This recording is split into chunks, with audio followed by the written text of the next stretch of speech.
छोटे छोटे गमले में हजारों फूल लेने का सपना तो सभी का होता है, लेकिन कई बार हम खाद पानी देते रहते हैं और हमारे गमले में अच्छी फ्लावरिंग नहीं होती है।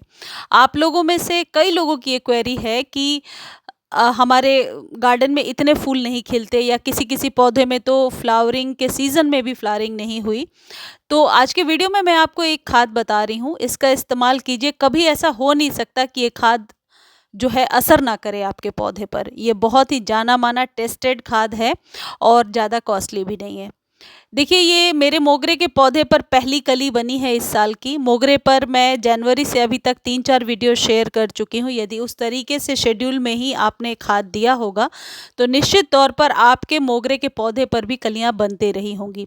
यदि आपने नहीं दिया है वो खाद, इसके पिछले वीडियो में जो बताया है या उसके पिछले वीडियो में, तो लिंक डिस्क्रिप्शन में दे दूंगी। आप वो चीज़ें जो हैं, घरेलू चीज़ें हैं, वो यूज़ कर लेना। अक्सर मैं घरेलू चीज़ें ही बताती हूँ जिससे कि आप आसानी से अपने किचन से निकाल करके ही अपने पौधों पर इस्तेमाल कर सकें और ज़्यादा से ज़्यादा रिजल्ट ले सकें। देखिए, छोटे-छोटे जितने भी हाइब्रिड पौधे हैं, इनमें अभी तक फ्लावरिंग बहुत अच्छी हो रही है। 2 चीज़ें हैं, या तो आप अपने पौधे की मिट्टी को इस तरीके से उपजाऊ बनाइए ताकि जो फ़ॉस्फ़ोरस या पोटेशियम या नाइट्रोजन की जो कमी है, वो पौधे में उस छोटे से कंटेनर में ही पूरा हो जाए। किसी भी पौधे की बढ़त के लिए कुल 18 तरीके के, आप कह सकते हैं, तत्व चाहिए होते हैं, जिसमें जो एनपीके है यानी नाइट्रोजन, पोटेशियम और फास्फोरस, ये सबसे ज़्यादा ज़रूरी है। तो इसकी पूर्ति कैसे की जाए, और यदि आप न्यू पौध लगा रहे हैं और वो पौधे की पत्तियां, न्यू स्टेम जले ना, जो कि कई लोग, आप लोग कहते रहते हैं कि पत्तियां जल गई हैं। देखिए, ये आप लोग के साथ वीडियो शेयर किया था मैंने, गेंदे के बीज लगाए थे और ये बीज अब इतने बड़े बड़े हो गए हैं। तो यदि आप अभी कटिंग लगा रहे हैं, जो कि मार्च में हम अक्सर लगाते ही हैं, कटिंग लगा रहे हैं या फिर आप अपने पौधे को रेडी कर रहे हैं अगले फ्लावरिंग के लिए, तो ये खाद आप दीजिए। ये आपके पौधे पर हर तरीके की कमी को पूरा करेगा। साथ ही साथ ये आपके पौधे की जड़ में मजबूती भी ले आएगा और पौधे को सूखा सहने की, यानी कि ड्राउट को टॉलरेंट करने की क्षमता को बढ़ाएगा। आपको पता है, जैसे जैसे गर्मियाँ होती हैं हमारे पौधे बहुत सारे सूखने लगते हैं। तो इसका इस्तेमाल यदि शाम के समय हम कर लेते हैं तो पौधे में बहुत तरीके की, आप कह सकते हैं, इम्यूनिटी बूस्ट हो जाएगी, जिससे आप अपने पौधे पर ज़्यादा से ज़्यादा फ्लावरिंग ले पाएंगे।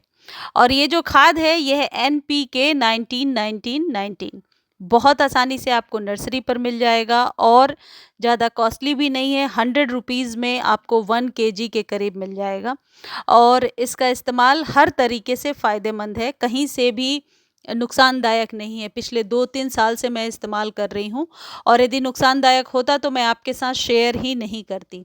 इसको मंथ में एक बार इस्तेमाल करना है। ये जो एनपीके का फर्टिलाइज़र है, इससे जब हम अपने पौधों पर छिड़काव करते हैं या डायरेक्टली जब हम सॉइल में देते हैं, हमेशा पानी में घोल कर ही देना है। तो इससे मल्टीपल फ़ायदे होते हैं आपके पौधे के लिए। इतने फ़ायदेमंद हैं ये, न्यू ब्रांच निकालने में, पत्तियों को लश ग्रीन करने में, न्यू कटिंग जो लगा रहे हैं उनके जड़ों के विस्तार में, या फिर पौधा जो अनायास ही सूख रहा है आपके सारे केयर करने के बाद और फ्लावरिंग नहीं हो रही है, उन पौधों को सुरक्षित रखने में ये मदद करता है। इसका इस्तेमाल हमारे किसान भाई भी करते हैं और आप जितने भी सब्जियों वाले पौधे जो अभी आप लगा रहे हैं या फिर आपने फलों वाले पौधे को लगा रखा है, तो आप मंथ में एक बार इसका इस्तेमाल करेंगे। मैंने 2 लीटर पानी लिया है और 1 चम्मच NPK 19-19-19 लिया है और इससे स्प्रे भी किया जा सकता है, डायरेक्टली जड़ों में भी दिया जा सकता है। मैं 1 कप जड़ों में डालूंगी। स्प्रे इसलिए नहीं कर रही हूँ क्योंकि ऑलरेडी पौधे पर बहुत ज़्यादा फ्लावरिंग हो रही है। जब फूल खिले हुए होते हैं तो स्प्रे करने से बचना चाहिए, जड़ों में डायरेक्टली देना चाहिए। स्प्रे करने का सही समय तब है जब पौधे में कलियां बनने लगी हैं। उस समय यदि आप स्प्रे करेंगे तो आप रिजल्ट बहुत ही बढ़िया देख पाएंगे। अदरवाइज आप इसे मंथ में एक बार डायरेक्टली जड़ों में दे देंगे। ऐसा करने से जो बीज वगैरह आप सीड्स लगा रहे हैं, उन सीड्स के डेवलपमेंट के चांसेस बहुत ज़्यादा बढ़ जाते हैं और आपके पौधे पर बहुत सारा, आप देखेंगे, बहुत सारी स्टेम निकल करके आई है। किसी भी प्रकार के पौधे पर इसका इस्तेमाल किया जा सकता है।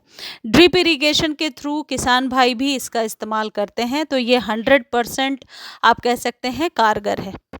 अब ये जो एनपीके है इसकी मात्रा अलग-अलग आती है। मैंने 19-19-19 इस्तेमाल किया है, कई लोग 20-20-20 इस्तेमाल करते हैं, 8-12-26 इस्तेमाल करते हैं, तो यानी कि सबकी मात्रा अलग-अलग होती है। लेकिन ये जो 19-19-19 है, ये पौधे के समुचित विकास में आपको मदद करेगा।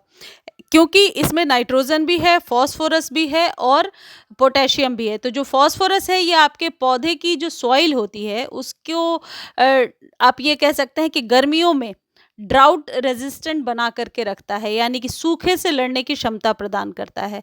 जो नाइट्रोजन है ये जो आप प्रोटीनियस कोई खाद देंगे तो उसको आप यूँ कह सकते हैं कि संभाल कर रखता है। तो ये जो 19-19-19 है ये सबसे ज़्यादा पॉपुलर भी है, बेनिफिशियल भी है और इससे आप अपने पौधे की इम्यूनिटी को स्ट्रॉन्ग करने के साथ-साथ पौधे को बहुत सारे स्लग्स वगैरह से बचा कर रख सकते हैं। यदि आपके पौधे में चींटियाँ बहुत आ रही हैं या बहुत ज़्यादा आप यूँ कह सकते हैं कि फंगस का अटैक है तो इसका इस्तेमाल कीजिए। देखिए ये छोटे से गमले में कितनी अच्छी फ्लावरिंग हो रही है।